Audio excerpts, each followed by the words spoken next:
What's happening, friends? Earlier this month I made a video where I replaced my bathroom ceiling fan, and then I upgraded the ductwork from non-insulated to insulated, and then I also replaced the through wall vent. I made an upgrade to that. Today I'm going to be working in a spare bathroom that we have, which rarely gets used. It's located in the basement, so the fan never got hooked up to the outside. So I'm going to run all new ductwork for that. So the only issue, it's December here in Michigan, which means we have freezing cold temperatures and snow. And if you've ever worked on vinyl siding in the wintertime, you know that it's brittle and can cause some issues.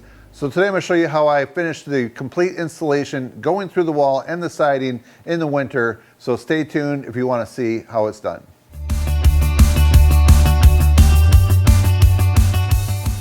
So the first thing you're going to want to do is go outside your house, find the location where the vent is going to go, make sure it's far enough away from a window or other vents.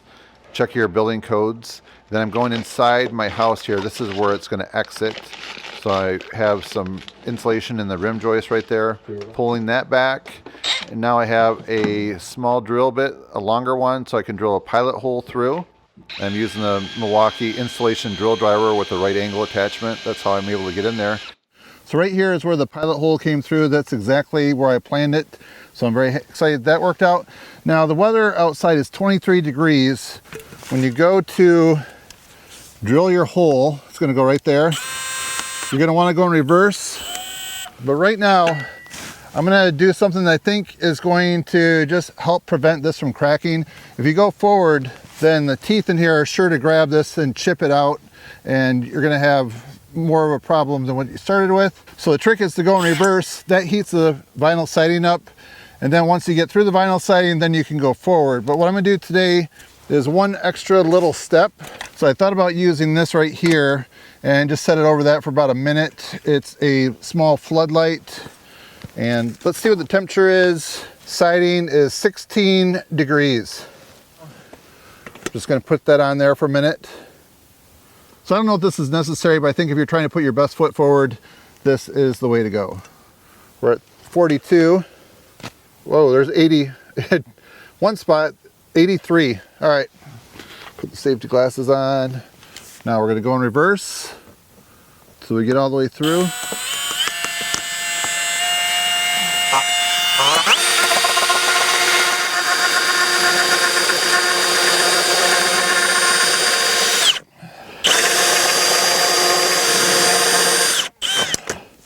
There. Say that looks good. Okay, now go forward.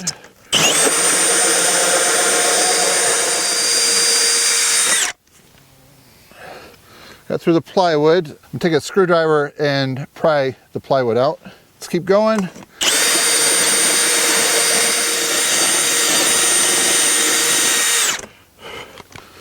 Okay, there's one 2x. We got another one to go through. There you go, hockey puck. All right, let's keep going.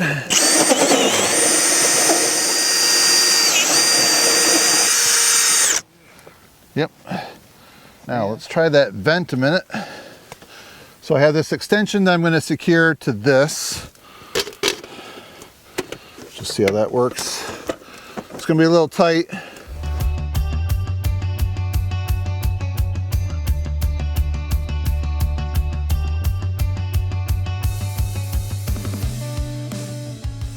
And that's going to end up just like that. So what I'm going to end up doing before I put that on is put a heavy bead of silicone around there, and then we're going to install this here. Screw that down. I'm going to come out here with some silicone and fill in the top and the sides. So in case you're looking at this and wondering, what if the humidity goes down and back in behind the siding and the foundation? So there is something that I'll probably end up doing just as a preventative, maybe some type of flashing underneath there. I might use silicone and some screws, put it up underneath there. That'll just prevent any moisture from causing any issues. All right, so now we have the impact. I have 4 screws. We're gonna just go ahead. I think I'll do the bottom ones first.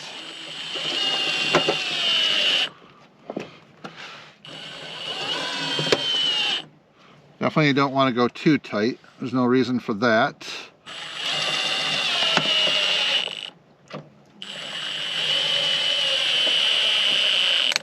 We're going right underneath that lap of siding.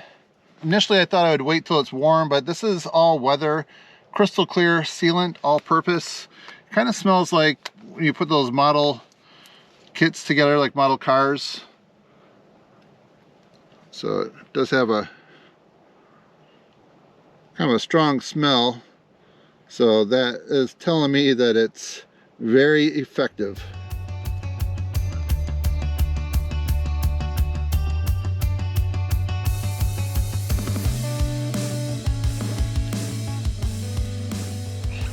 Overall, I'm very happy with the way that turned out.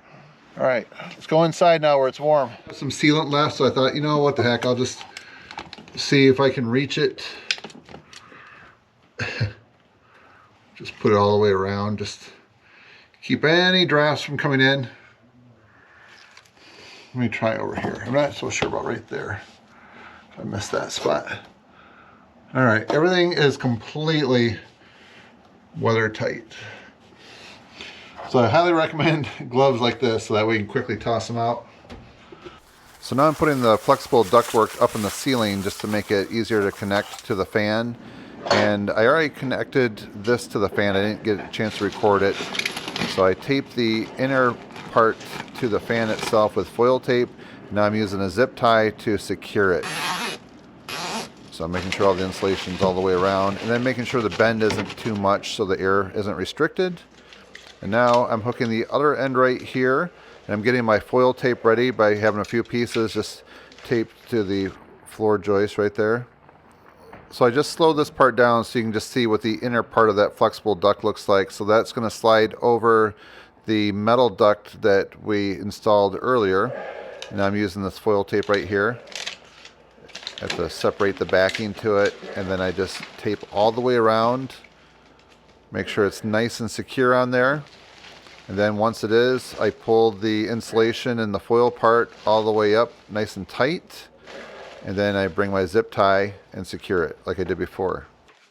There's definitely a lot of air coming out. You can feel it's somewhat warm. Happy the way that turned out. This stuff is starting to dry.